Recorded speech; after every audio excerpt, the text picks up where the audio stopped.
Hello and welcome back to another video. Today I'm going to be showing you exactly how you can buy tickets on AXS. Now this is a very quick and simple thing to do, so make sure you watch this video all the way to the end so that you don't miss any important steps.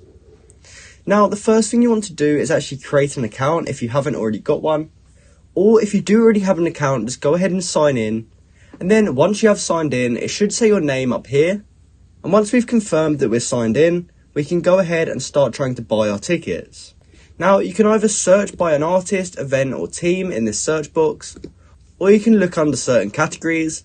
So let's just say we wanted to see a music event, we could click on this and then we can choose whatever option we want. So let's just say we wanted to see a dance or electronic music event, we can click on this and then from there we can choose whatever concert we want to see.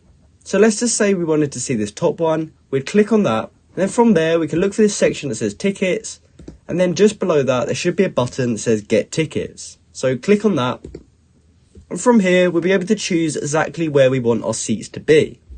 So what we'll first have to do is choose a section. So let's just say we wanted this section 112, we'd click on that. It will then zoom in and show us all of the seats that are available. So you'll notice there's some different coloured dots. The blue ones are basically just for standard tickets. The orange ones are for resale tickets, and there's also purple ones and they're premium O2 seats. So choose whichever seat you like, and then when you click on it, it will be added into this section here, and we can choose check out.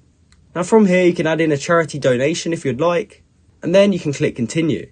So you then have to choose the method of delivery, but for these tickets the only option is AXS mobile ID. So once you're happy with that you can click continue, and then from here you just want to sign into your account. Then you'll have to put in your payment details, and then once you've done that and confirmed all of your details, you will have successfully bought the ticket on AXS. So that's how you can buy tickets on AXS. I hope you found this video helpful, and if you did, please comment down below to say this video helped you out, and like and subscribe for more content like this. Thanks for watching.